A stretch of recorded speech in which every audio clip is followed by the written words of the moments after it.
You're listening to Power Athlete Radio, a podcast dedicated to empowering your performance every damn day.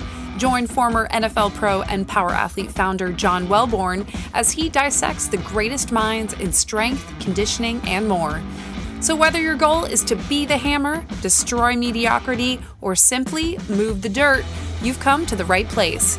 Now with the warm-up done, let the gains begin. We interrupt this episode for a shameless self-promotion.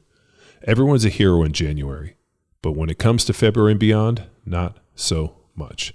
If you want to be one of the few who punch the entirety of 2024 in its smirking face, then do it with Power Athlete. With an annual subscription, you'll get 365 days of performance-oriented programming delivered to your phone. It's like having a world-class coach, aka me, John Welborn, in your pocket for less than $1 a day. When you compare it to the month-to-month package, you're scoring a whole 2 months for free. And because I'm feeling extra generous this holiday season, everyone who signs up for a year before January 31st gets a training consult with me and my team worth hundreds of big ones for free. All you have to do is sign up over at www.powerathletehq.com/training. Don't be a just for January athlete. Commit to the cause with Power Athlete and crush 2024 like you hit it with a hammer. Remember, I'll say it again. That's powerathletehq.com/training. Now back to the episode. Hey, Power Athlete Nation, I want you to buckle up. We got a powerful podcast coming at you with my good friend, Mike Sarielle. Mike is a retired U.S. Navy SEAL who earned an MBA from the McCombs Business School here in Austin, Texas. He's not only a successful entrepreneur, but he's also the co-host of the Everyday Warrior podcast, which I end up moonlighting on occasion with Dr. Kirk Parsley. He teaches leadership and human performance and has an amazing book called The Talent War, How Special Operations and Great Organizations Win with Talent. We are also taking an adventure down to Costa Rica with Rythmia, so we're going to talk about that and some of the things that we have coming up in 2024 with the Everyday Warrior. Mike has done legacy foundations and had an amazing deal where they jumped into 7 countries in 7 days with Andy Stumpf and has some pretty cool stories. So buckle up for a good one, Mr. Mike Sarielle. All right, welcome to another episode of Power Athlete Radio. I'm joined by Power Athlete alum, Mr. Mike Sarielle, and we're going to rap about some cool shit we have coming up in 2024. But before we do that, I wanted to do a little reboot of 2023, talk legacy, some of the jumps you just did in Moab, the 7 countries, and then also, our Everyday Warrior podcast and some of the things that we're doing. Yeah, absolutely. First off, where's this tomahawk steak? Styles and Switch. Styles and Switch. Yeah. We're going there after. Yes. Okay. So they do a deal called the 12 Days of Meat, and every day they do like a special meat thing. This just happens to be their Tomahawk Ribeye Day, which in Power Athlete is a national holiday. So we're going to pick the kids up. I got Cash coming. Matt's going to bring his little boy. Great. And we're going to go get these Tomahawk ribeyes. I don't think I've ever had a tomahawk midday. So this will be a first. So you've never had like 36 ounces of tomahawk meat at like 11 o'clock in the morning on a Thursday? It's usually a night activity. Good. No, man, 2023 it's been both a good year and a bad year. 18 months of planning, starting in 2021 through 2022 to prepare for this 777 expedition. The 777 or 777 within skydiving has sort of been like lore, like it can never be done. Jumping into all 7 continents skydiving in 7 days. I mean, even certain crown princes in the Middle East had stood up a team to plan it and do it, and no one pulled it off. So a bunch of poor vets said, "Hey, fuck it, let's give it a shot." Andy Stumpf was involved, Nick Cush was involved, Fred Williams from Complete Parachute Solutions, which are the guys that train military in free fall, as well as they're the vendor that outfits them with the actual parachutes, and they do a lot of testing and development to escalate the capability of military. So Fred's a former JSOC SEAL as well. And then we had a crew of a sprinkling of soft guys. But the planning one, I had to raise $1.5 million, which I suck at raising money. But we got good American companies on board that wanted to support. They're like, "This is a cool idea." You mean you didn't go in and find it in your couch? You were like digging around your couch. You just found an extra $1 million. The bank account. And, it wasn't going to happen. But dude, the planning and preparation was awful. Like I was waking up in the middle of the night at like 3 a.m. like, "Oh, we're gonna fail," and my wife would have to be like, "You've got this. Calm down. Just stay the course." And January we launched. Went to Antarctica. 6 days in Antarctica before we could jump. And we had Was Antarctica the first stop? It was. And I'll go through the course. So when you jumped in, so you get to Antarctica, when you jumped in Antarctica, did you see the pyramids and the alien ships? And more importantly, did you see the end of the world at the end of the disc? So the Earth is flat. I'm going to confirm that right now. But Antarctica is, hey, dude, very few people get to go out there. Humbled by that. Well, there's all these conspiracy theories about Antarctica, and the hilarious part is when and they're like, oh, they were hiding this. When you skydive in, you see everything. We probably saw more coming in. Iceland Air runs a rotator, and you run on what they call a blue ice runway, which was really cool.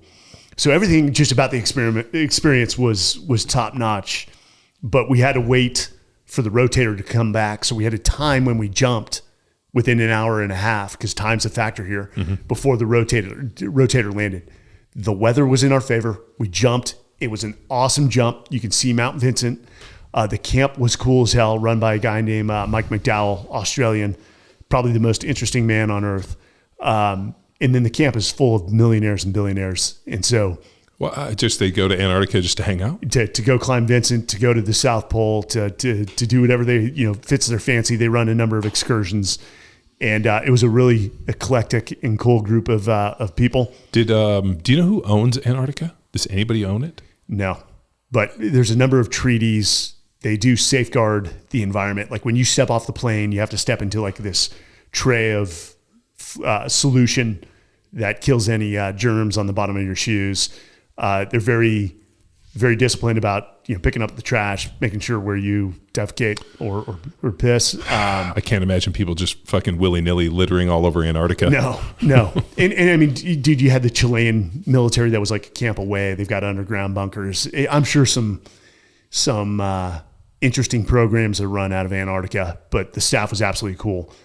So we went to Chile and jumped outside of Santiago, which is really a beautiful jump.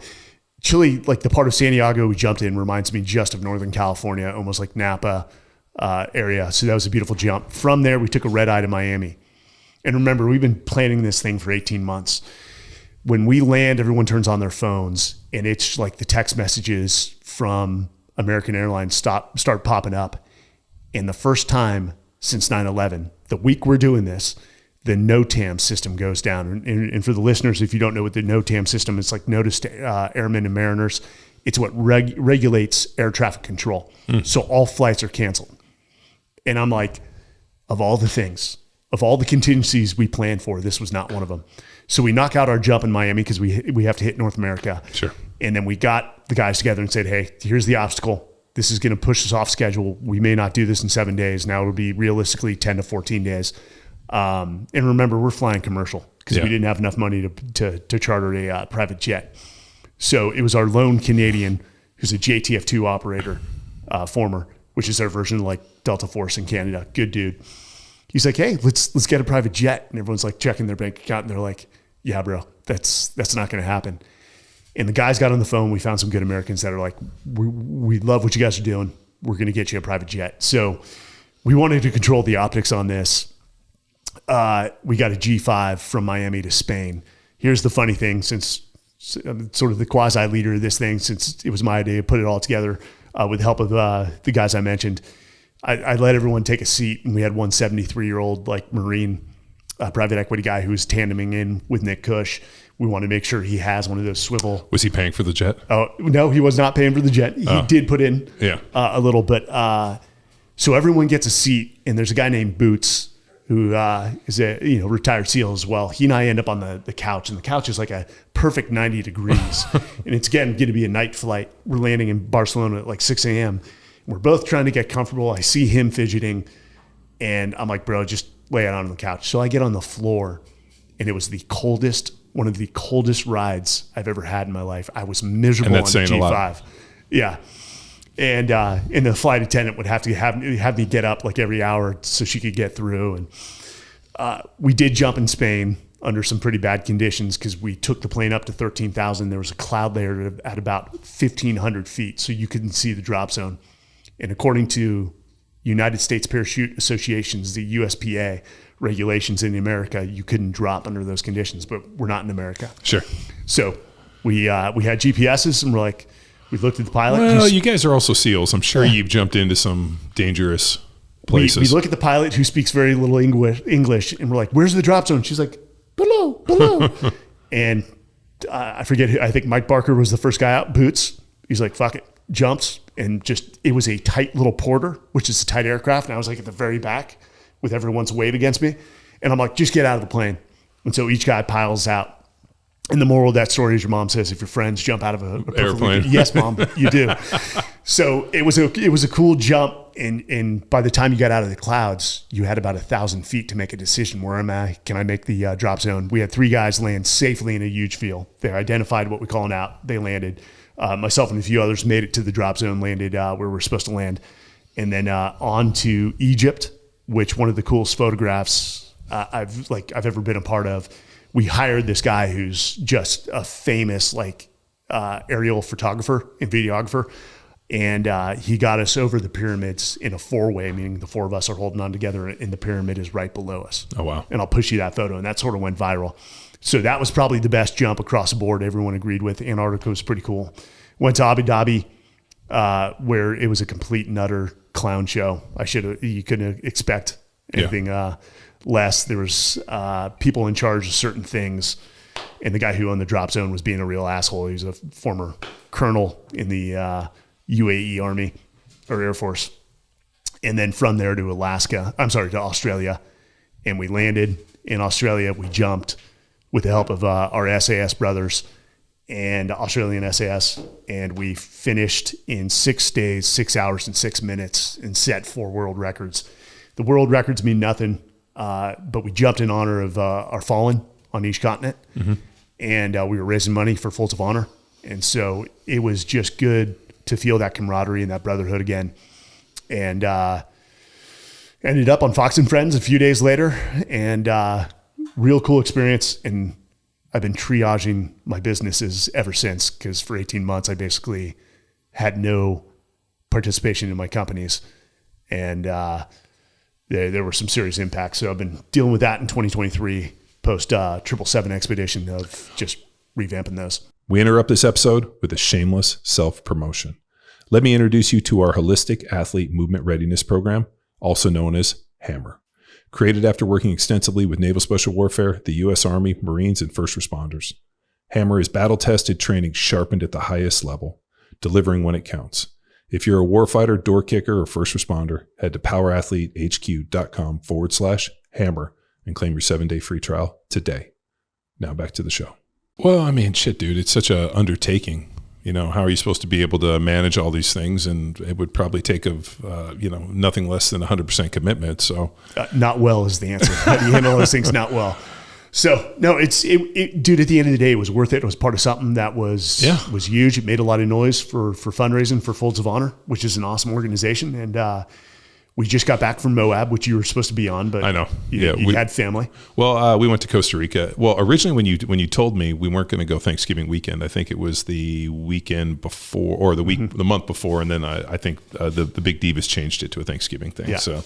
Hey, dude, I would have rather gone to Costa Rica with the family. It was a good time, though. What was the what was the prepatus? Like, you guys jumped out and into Moab, landed, jumped in your bitchin' ass Broncos, and then just fucking kicked ass around? So we jumped into an unknown DZ in a beautiful, valley. You've got like the high rocks. It looks like, I would assume this is what Mars is like, because it's that red color. But actually, the Diesel brothers, by way of Tim Kennedy, joined us, and they brought their helicopters out. Oh, nice. So we did one jump out of a Casa, and then we did a few more jumps out of their helicopters, which was cool. Helicopter jumps are cool because when you jump out of a helicopter, it's like jumping out of off a roof. Yeah, you've got to pick up speed before you can actually fly, and so we had fun. And then some of the guys took off and did some off-roading. Yeah, and a lot of us went back to the lodge, which was a cool lodge. And again, just getting the boys together, honoring our fallen, feeling that camaraderie again, dude. And it's the sky's the limits. We've got a big announcement that'll come out about Legacy soon. Close hold right now, but 2024 is a building year for that. And if that can become a primary job, I mean, to do given what we did to just step into the business world and trade stocks or run a manufacturing company just doesn't fill the spiritual tank. So to get to do cool things while making money, while also doing good and fundraising for Folds of Honor, bro, I couldn't think of a better life path. I've just got to make it happen. Well, you just got to find bigger and better things. I mean, that's the only negative is like, okay, we did the, 7 countries, 7 days into the jump. You did the Moab now. I mean, what's next? So we've got one called Flight for Life, which is about to stand up. As you were part of the Drake's Fury, we had to shut that down due to lack of economic funding. Yeah. Sponsors just didn't have the dollars to support it. And we're shelving that. It's not dead. Yeah, no, it's, no, I mean, that's a bitchin' task. But just looking at the guys that did it last and their level of commitment and who they were in that, I think it's, 3 to 4 or 5 years out. You would have to, I mean, that's just not something like, hey, fuck it, grab an oar, let's go. Well, Colin Creech. And I think as the closer we got to it, we realized like, holy shit, dude, this is life and death. Yeah, a little bit. This isn't like you guys skydiving where like, you guys are all accomplished skydivers and it's a fun, not, life and death, but it's like, hey, we're all well equipped to be able to do this. We just have to plan the logistics opposed from, hey, we're going to, go from Chile to Antarctica on a rowboat. This episode of Power Athlete Radio is powered by Train Heroic, the most immersive strength training app experience on the market. We've built an online training business by partnering with Train Heroic to deliver all of our world-class training programs like Jack Street, Hammer, Field Strong, and Grindstone. To learn which Power Athlete training program best suits your goals, head to powerathletehq.com/training. And if you're a coach looking to build a business with the best training tech in the business, head to trainheroic.com/powerathletehq. And now back to the show.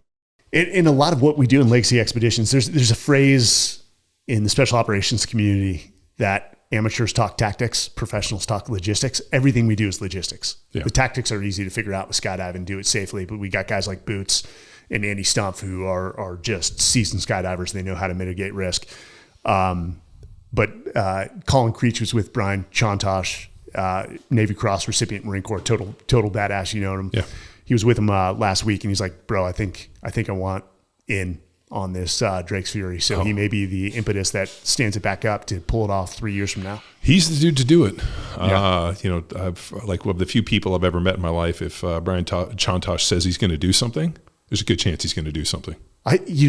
Brian's brain needs to be donated after he passes, which hopefully is 40 years from now. Yeah. But that guy's brain is just wired differently. There's just no stop. I think he would keep going until he died. Yeah. If there was some extraneous event he chose to do. Well, the one thing I always laughed is, everybody's big on David Goggins, yes. And this and all the other stuff.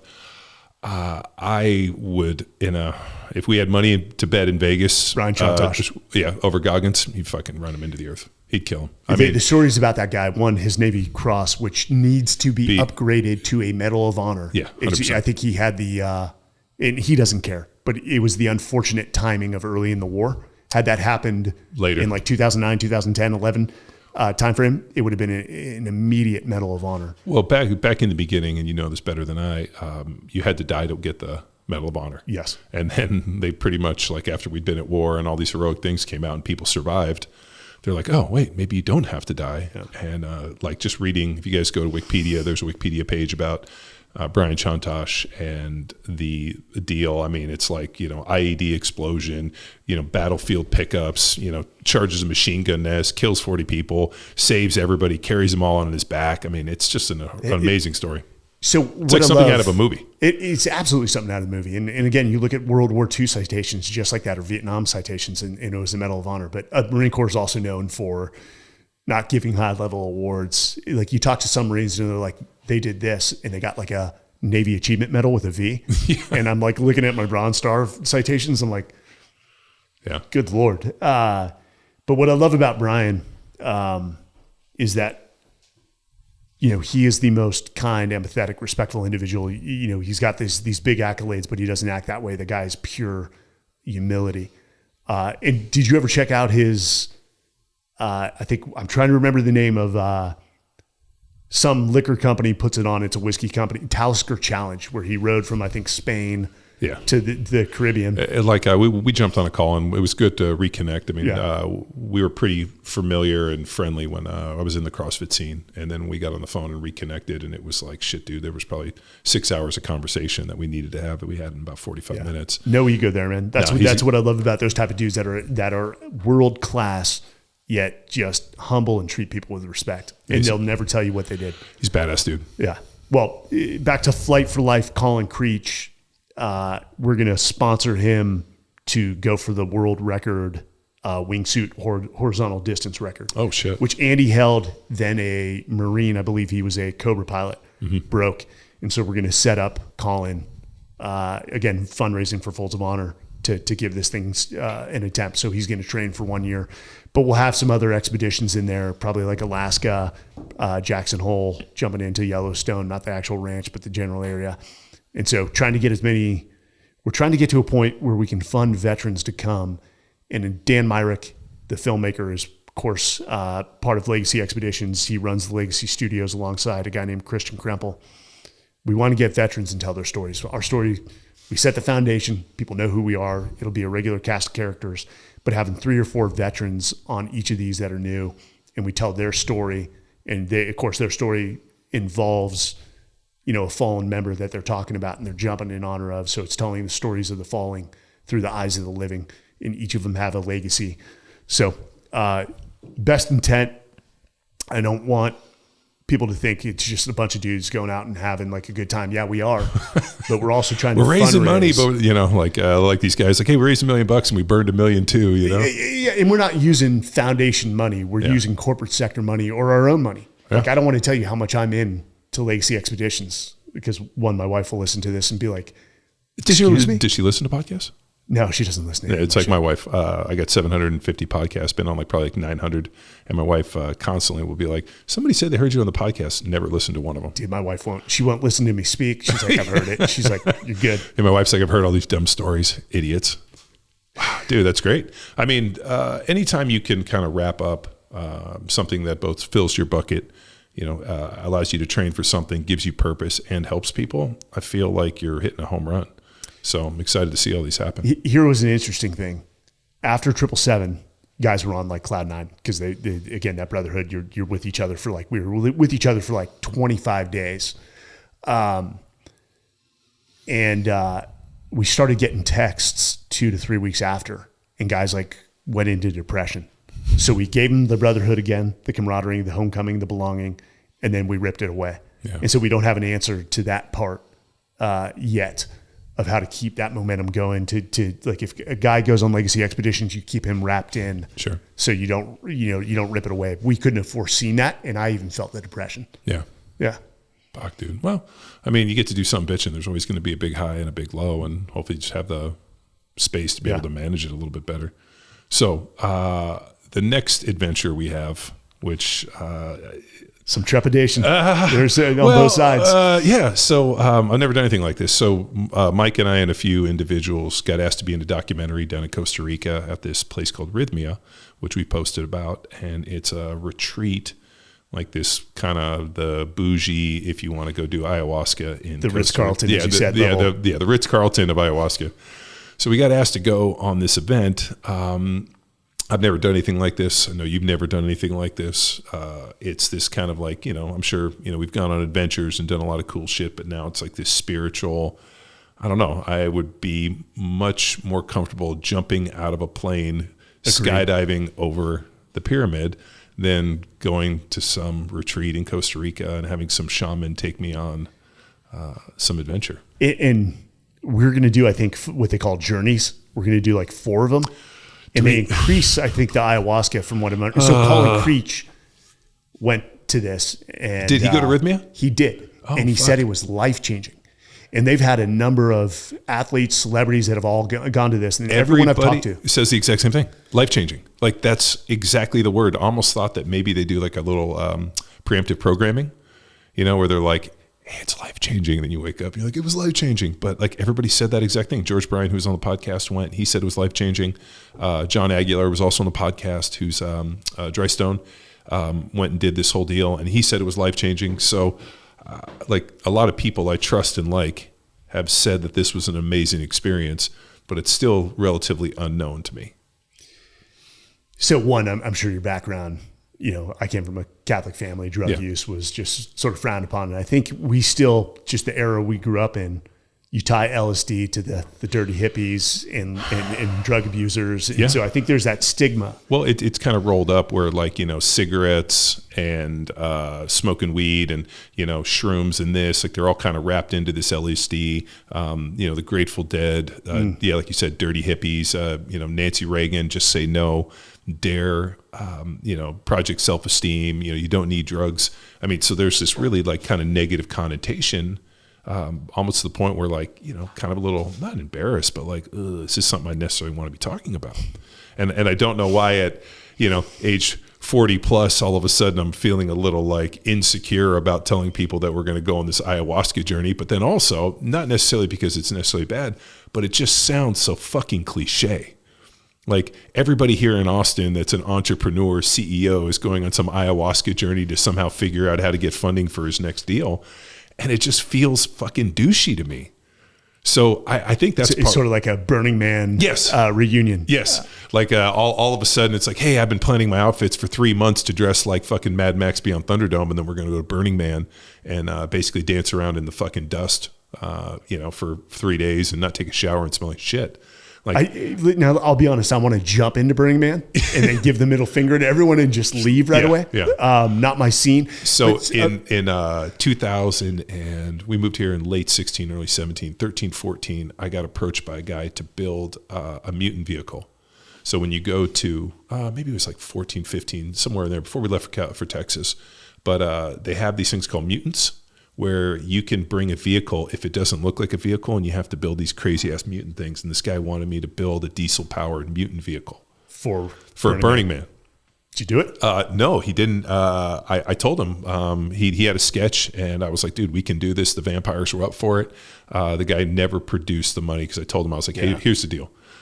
You got to pay for everything up front. Like if it's gonna, I think we estimated somewhere between 50 and 75,000. It was probably going to go to 100. He had and I was like, dude, I just need the money in escrow because I'm not going to come ask you every week. And he's like, well, how about every week I come and pay? And I'm like, no. I'm learning that about business is like, you've got to pay up front.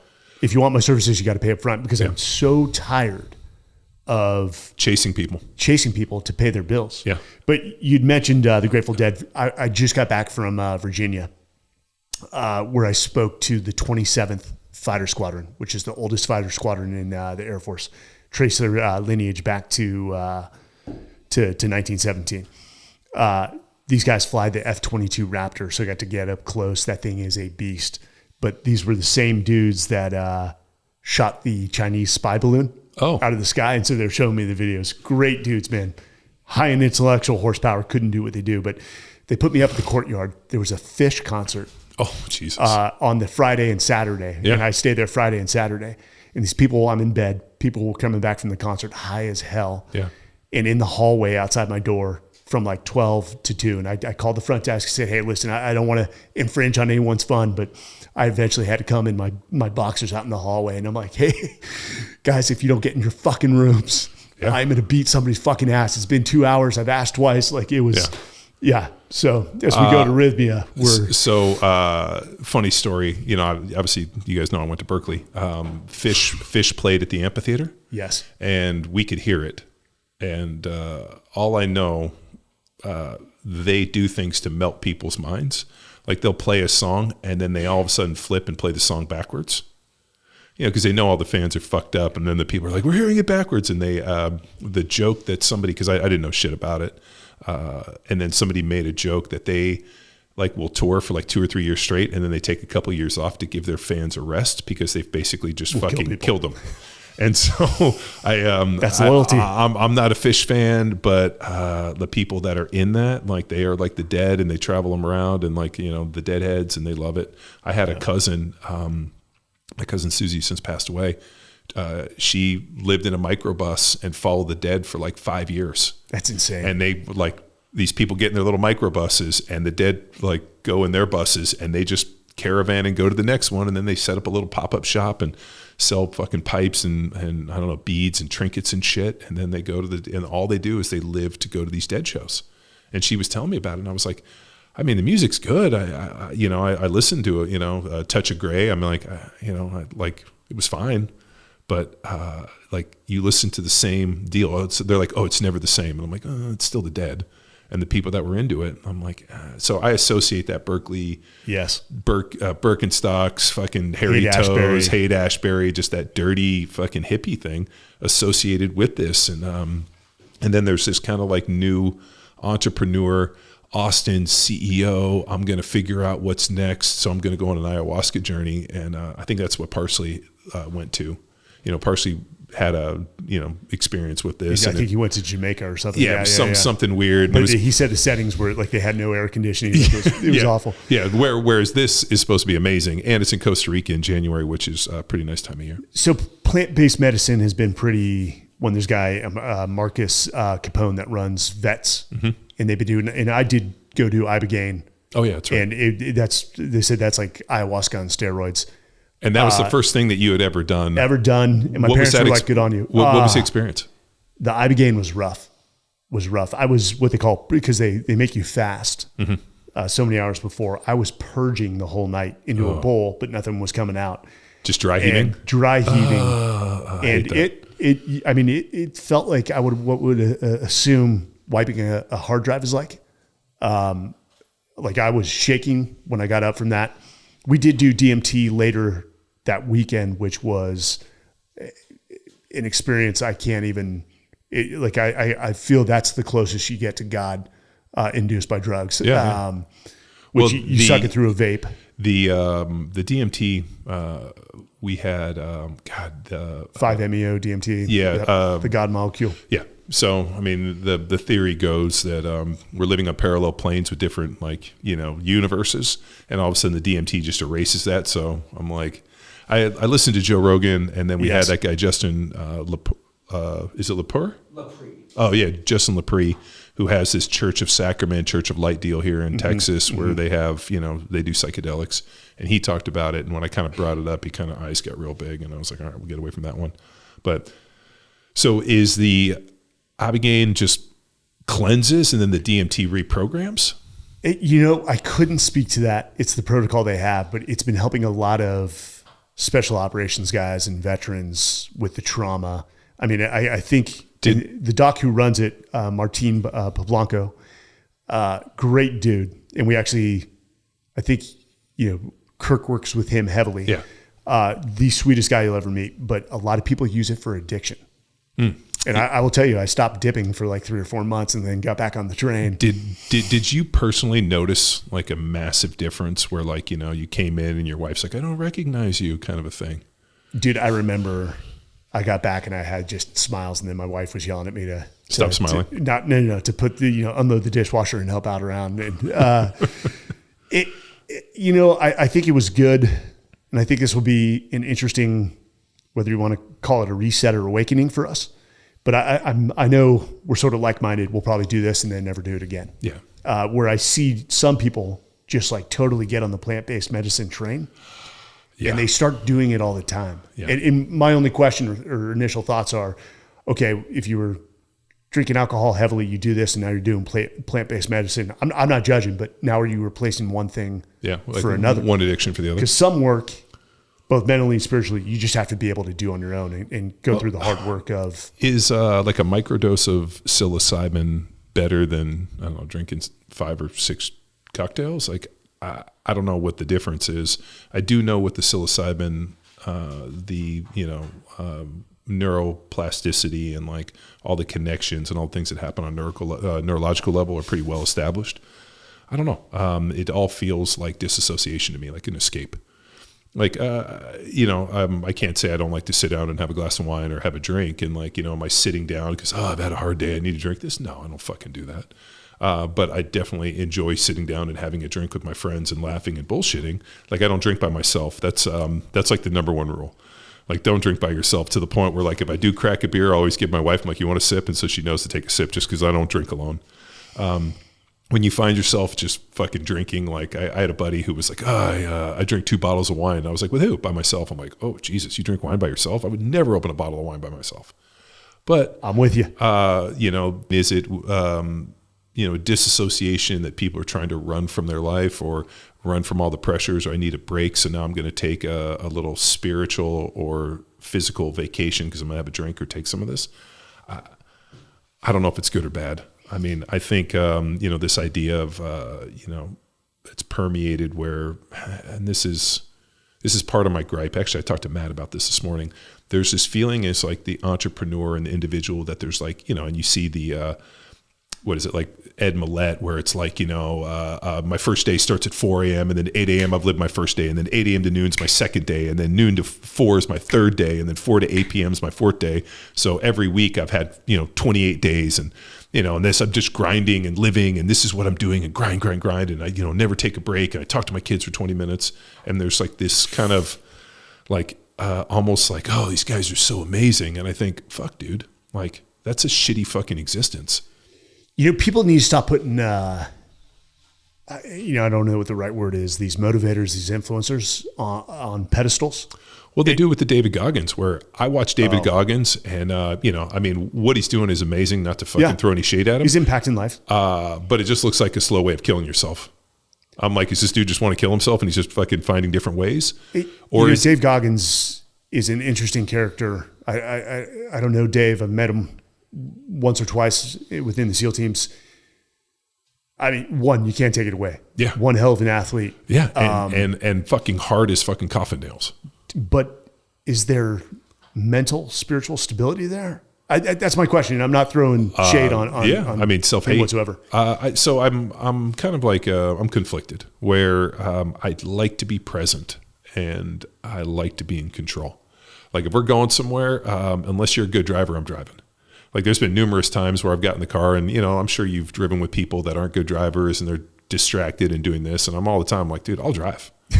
Like I have no problem. I am fucking well-trained. I did all of the fucking race schools. I used to drive a twin turbo Porsche. Like I fucking have gone 200 miles an hour on a motorcycle without a helmet. I've done it all. And when I get behind a wheel, I am fucking locked in. It doesn't matter what it is. I'll drive the wheels off this motherfucker. And I've driven with people that are doing like 40 things and I'll be like, it's not an insult. Just let me drive. I'll feel way better. Now, if I get in the car and you fucking buckle up, you look at me, you're ready to go and I hit it and we're fine, I'm fine with that. But like there is a certain level of control I like to have. And this feels like handing the keys over to somebody else. And that's kind of what it was funny. I was kind of stoked. Felt better about Parsley coming because I know that like my barometer for a lot of shit is Doc Parsley. Like, as you guys know, we've had Doc Parsley on the podcast. I've never seen him high and I've never seen him low. He's fucking even keel all the time. Like I said, that good old boy. Well, I went to his wedding and I was like, Doc, you happy? He's like, yeah, I'm real happy. Can't you tell?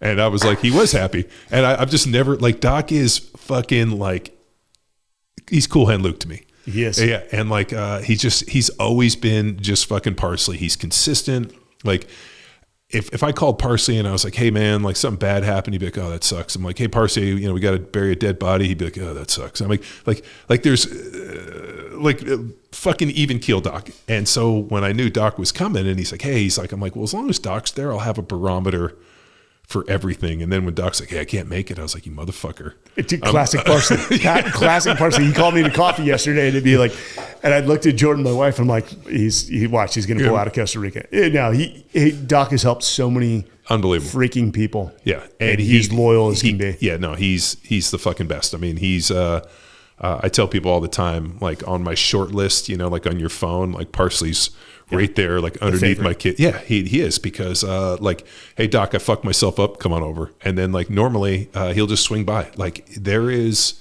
he's just one of my favorite people in the world. But it was funny because like Shanji Habero's coming with us from Six Blades. Shanji's an interesting cat. I mean, I don't know if you've... I think he's going to cruise through this. He's from the Amazon. Yes. Yeah, he's from Manaus, grew up in the Amazon, has this whole vision. He's he does jiu-jitsu and he's Brazilian, so therefore like time doesn't really exist for the Brazilians. Like there's a general time, like, hey, if it starts at 8 a.m., that might be 7:45 or 8:30. We've seen that for a podcast. Live podcast. Yeah, and so... And Shanji says like, oh, he's fucking Shanji. So yeah, he's like, oh yeah, it'll be fine. Everything's good. You know, he's just like, he'll be fine. So it's a funny, and what I wanted to see is the contrast of Parsley and Shanji, and now, fucking Parsley. Well, we also got Mark Pattison from NFL, who's going to be behind the camera. Nice. Directing and producing with Will Sharman. And then your boy CZ. CZ, who just retired as the SEAC. So this is huge, that the most senior enlisted guy in the military, and he retired like 4 weeks ago. Oh, so in the Navy or just in the military? In the military. Oh, so wow. he was a former 2-4 STS pararescueman, which is JSOC, total badass, total warrior, after 33 years of service, which comes with trauma, especially the amount of combat he's seen. It's going to be interesting because he's an aggressive dude to see him go through this, but total statesman. Sounds like a ball buster. No better friend. I love the shit talking. No worse enemy. If you piss him off, watch out. That's what I've always. I think the reason I've always clicked with a lot of the NSW SEALs is because we talk a lot of shit. Yeah. And like as soon as you hear it, you're like, oh, this guy likes to talk shit too. But yeah, it's going to be a funny adventure. I mean, the fact that we got invited to go to Costa Rica and go to this amazing resort and do this, and I think the entrance. I mean, I look at like going on the adventure with friends. I just think that like part of the payment is we're going to have to go on their ayahuasca journey. And I'm wondering like the first night, what if nothing happens? Do you just have to keep doing it? And then by the fourth night, do you really like, I don't like to drink 4 nights in a row. So this is my biggest, I think, reservation is one, I think something will happen on the first night. And they may look at you and be like, hey, we're going to double up your dose. No, I hope not. So Colin said on the last night, you take the largest dose. So they kind of build into it. You've gotten to that point where you drink so much with the boys, you're like, oh, I'm going to vomit. Yeah. And it just, that just grotesque feeling. So I have I am the off switch. So like, you know, like guys can like drink and they sort of keep going and then they feel sick and throw up. I drink and like all of a sudden I just fucking turn off. And it's like a light switch. No. I just fucking am like, I'm tired. And like the fucking machine powers down. So there's like, I actually think I've become allergic to alcohol to the point where like I see everybody else having a good time and all it's doing is sucking my life force away. And then I just get to zero and like a video game, I just fucking go out. Dude, hell, within the NFL, within special operations, we like to drink. Yeah. Like we like to party. And that was fun when I was younger. Now I just have no desire to go get, let's call for what it is, shit-faced. And I also have grown like just an allergic reaction to having to babysit others. Oh, fuck. Or when somebody's drunk and they're just in their ear and they're bringing up these conversations, you're like, all right, man, I'm going to go to the bathroom. And then I do the Irish car bomb. The Irish goodbye. My favorite is I try to avoid the close talkers or like the people where they're like, I'm like, why are you screaming? My fucking ear is bleeding.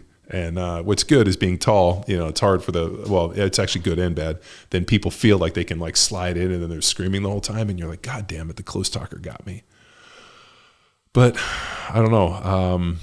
I'm excited. The one reservation I have is I think the whole thing's vegan or vegetarian. So I think they have fish. Okay. But somebody said the food is phenomenal. Okay. As long as we got fish, I'm fine to eat fish. So we'll sneak in some ribeyes. There's a fireplace. I'll just go stick it on a... But so the one thing we can't film is the actual, again, the journeys or the ceremonies. Sure. I'm going to sneak a camera in just to put it on you and just film Fuck you going. You. Yeah. But Colin did say you'll have people like dancing. Yeah. You go outside, there's a fireplace. So I'll probably try to find some solitary location where I just can't be bothered and just make it personal. So the Justin dude we had, he was saying that when they do the psilocybin, there's kind of 2 ways. There's when you take it, you go out into nature and you're engaging, so it's external. And then they do another one where they put the mask on, so everything is internal. So he started doing the psilocybin where he was wearing a mask, and that seemed frightening to me because, just like anything, if like I want to sit around and drink beers by a fire, like I want to have drinks, like I want to see fire, I want to be outside. I wouldn't want to like necessarily do something and then just like fucking highlight reel my life inside my brain. Like, I don't know. But is this like the next spiritual unknown? I mean, does it make you a better or worse person? I don't know. I guess we're going to figure out. Find out. Yeah. As we get older, open your doors to other methodologies. Yeah. And that's what we're doing here. but there's certain things. My door only opens so much. Like I've heard there's dance therapy. I'm like, I don't know if this group is going to be, Sanji probably will. Sanji will. Sanji's going to be out there fucking with like a headdress like the shaman. He's going to come to find out that the shaman is really his cousin. Next thing you know, like they're going to be carrying him around on his shoulders and he's going to be our like deity. I'm like, fucking Sanji. He is, well, the one thing I will say about Sanji is he's a great time if you can get him there. Yeah. Every time we've ever hung out, we've had a great time. It's just getting him there is kind of which is typical of the Brazilians. They just have what I call Brazilian time. Like we train at 2:00. I usually get there about 1:45 and warm up, and like they might show up at 1:45 or it might be 2:15, and like I'm always like, yo, motherfuckers, we start at 2, and they're like, oh, this, and then it's like hugs and bullshit, and I'm like, God damn it, show the fuck up on time. Yeah. Like I'm not mad at you guys, but we got to just be more consistent. So I think it's going to be a good time. I'm definitely looking for the adventure. I don't know. I don't like, I mean, like when I asked Doc about it, I was like, his Doc's done, I think he said he went to Jamaica, and he's like, yeah, it was all right. Yeah. And then that's Doc there. Yeah, it was fun. Yeah. Like, and he didn't say it was life-changing. And then I talked to all these other people and they were like, oh, this is the most amazing thing I did. My buddy John said it completely altered the trajectory of his entire life. And like when it's a tall statement. Well, when I hear stuff like that, I get a little nervous because I actually dig my life. I'm not looking to alter the trajectory of my life. So then I'm like, do you come home and next thing you know, you're like, I don't know, I just want to dance in the Amazon rainforest every day. I don't know. Or like, I don't know what to. So I'm glad that you have the same reservations. Here's my question too: is I asked him. I don't know if you were on the phone with the Rythmia people. I'm like, so because we're also doing like a colonic. There's all these other classes and treatments that go on holistically, and I'm like, well, are people tired by the end of this week? Because if you're doing the journey at night, foregoing sleep, and then you got classes during the day, I'm like, God damn, this is like sleep deprivation. And she said, no, by the end of it, people feel completely rested. Is there a beach? I think we have access to one. I think you've got to take like a side-by-side or something to get there. But yeah, if there's beach time, we're going to hit the beach. Yeah, I was excited to go to the beach and go body surfing. Little John is going to be there. And that's the Yair guy, right? Oh, you mean the rapper, Little John? Rapper. Okay. Yeah. Is it okay? Okay. Yeah, that's pretty funny. With the pimp chalice and yes. Really? Yeah. We're going to... there might be some other high profile people, but they said Caesar. Is it Caesar Milan? Milan has gone a couple times. Kelly Slater's on the board. Yeah. So Kelly Slater and And I've got to be honest, when we started talking to Rythmia, the fact that Kelly Slater's on the board and he's actually done it, and I'm like, if Kelly Slater was open to it, he's switched on a fucking dude. Yeah, he's probably best pro surfer in the history of fucking surfing. He's the GOAT. Yeah, he is. We've got to get him on your podcast. It'd be great. He's good. I think for like pro surfing, I mean, you got like Laird Hamilton, you got, Kelly Slater's won more deals, but Laird Hamilton is also surfed the craziest fucking waves on the planet. I mean, shit, dude. Like,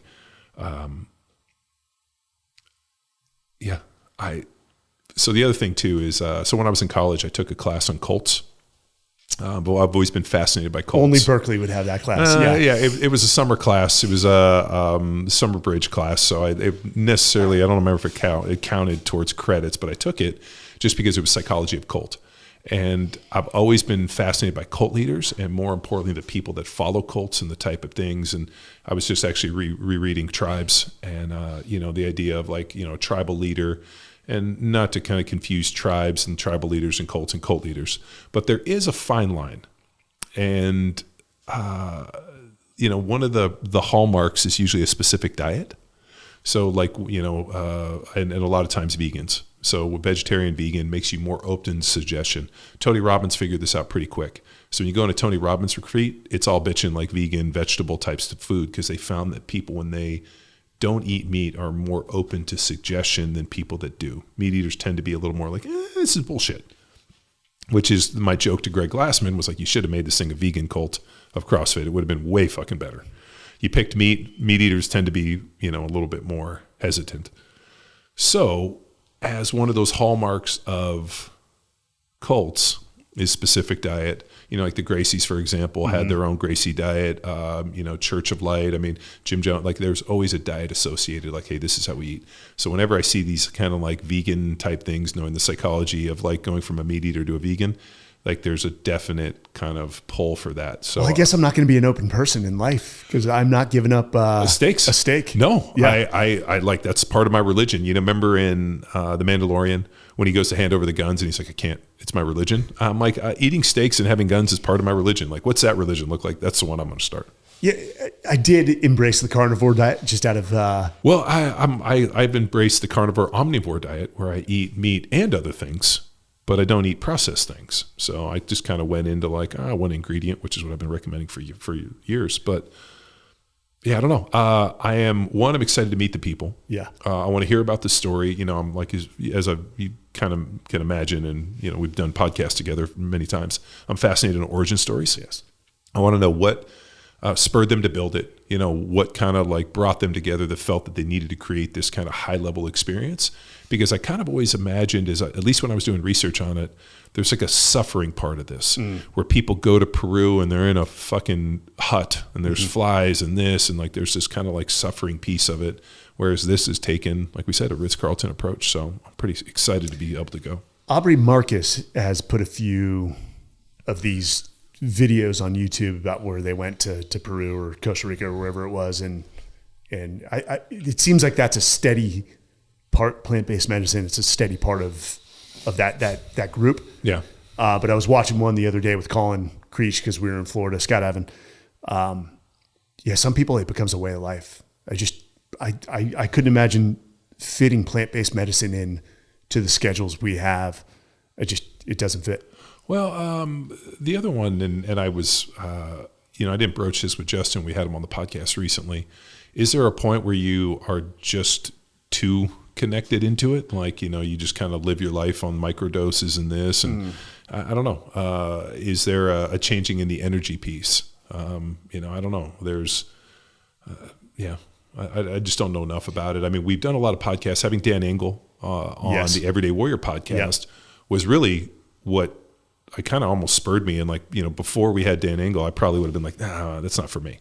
But when we had him on and I dug deep into like what he was doing and like, just some of the stories, like, I don't know how you could ignore it.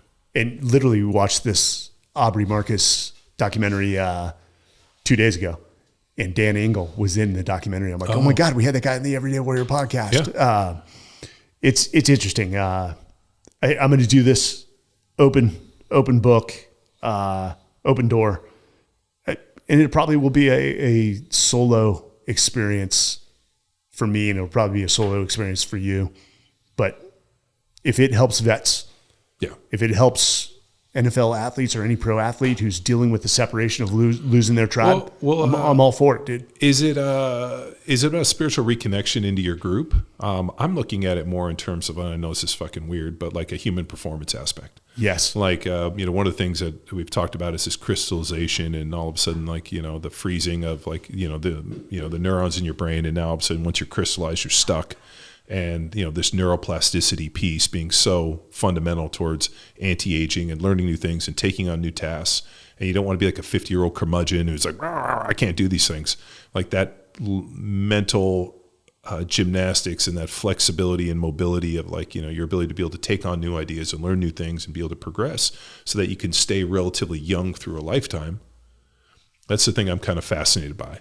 And there is a definite shattering of,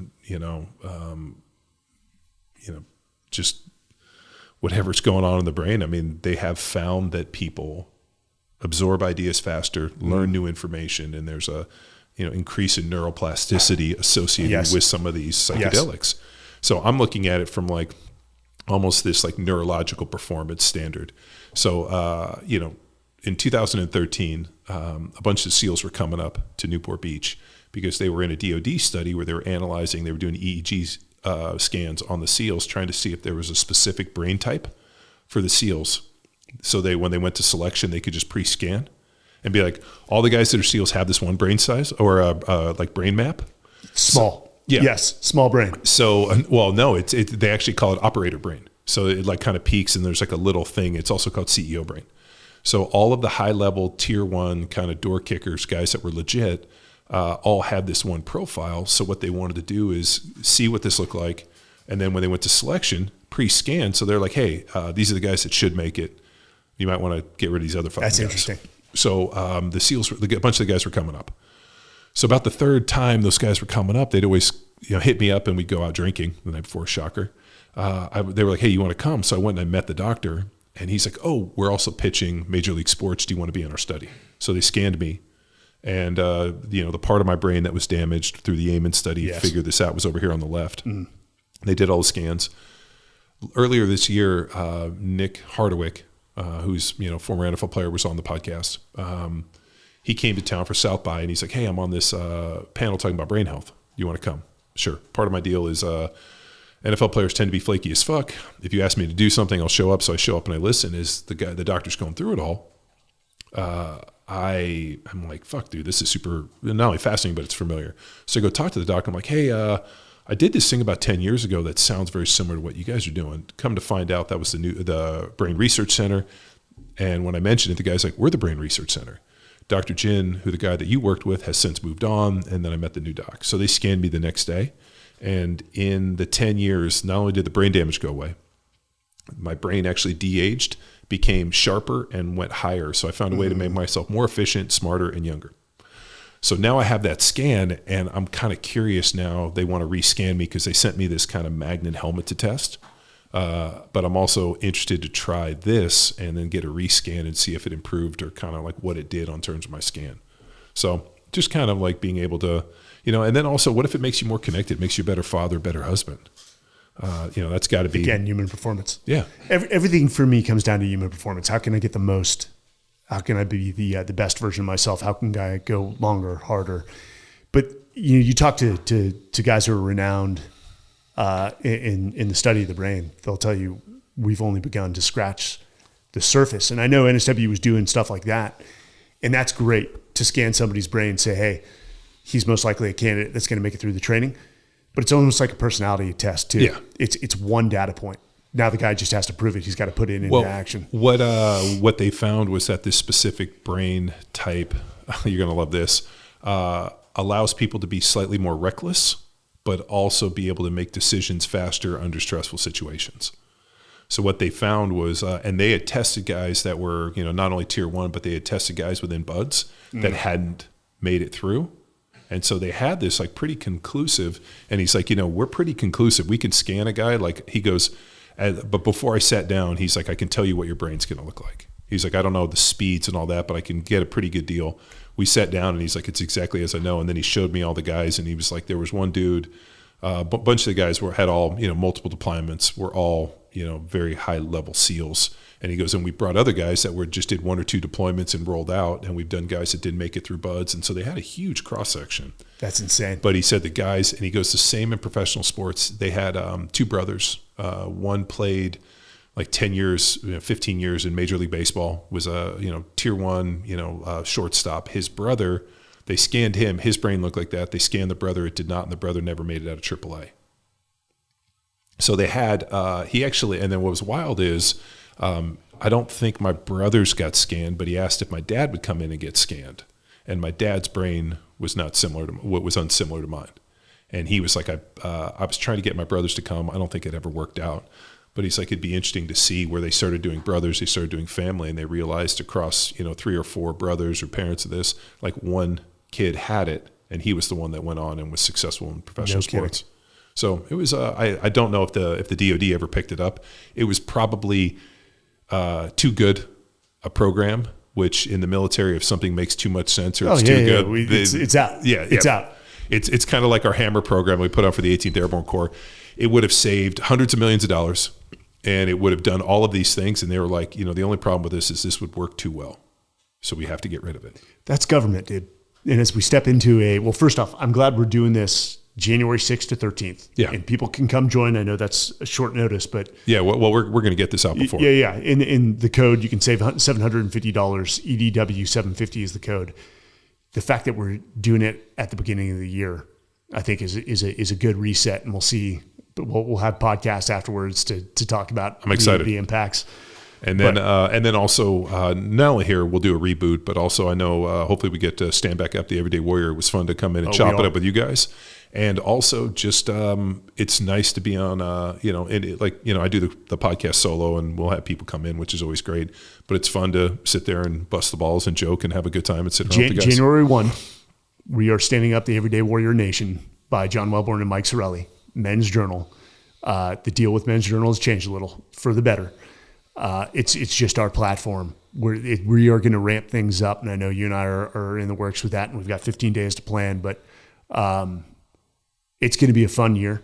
I enjoy doing this, even if it doesn't make that much money. Yeah. Again, it fills my cup, having conversations with dudes that are like-minded, but still open to other perspectives, experiences, and you learn something. And it's that one nugget I may take from you, and I'm like, I'm going to implement that in my life. And that's I don't want to say it's the power of what we do. It's the benefit of what we do. And if we can do it for the listeners and they get one thing from each podcast, then that's a victory, man. Cool. If you want more information, it's rythmia.com, and the code was EDW 750, all 750. one word. So you can get some bucks off if you want to come hang out with us, see some weird shit, and hopefully have a fun adventure. And if people want to get a hold of you, find me at mikesarelli.com or the Men's Journal Everyday Warrior. And that's where you can find me best. And we've got some good content that's going to come out in 2024, starting with Rythmia. Yeah. I think we're going to get that documentary on USA Today and probably some other streaming platforms. And what's interesting is CZ, if he's a believer in it post-trip, he's going to carry it to the chairman of the Joint Chiefs to push them. Not like DOD is going to implement it for active duty soldiers, but for the vets that get out.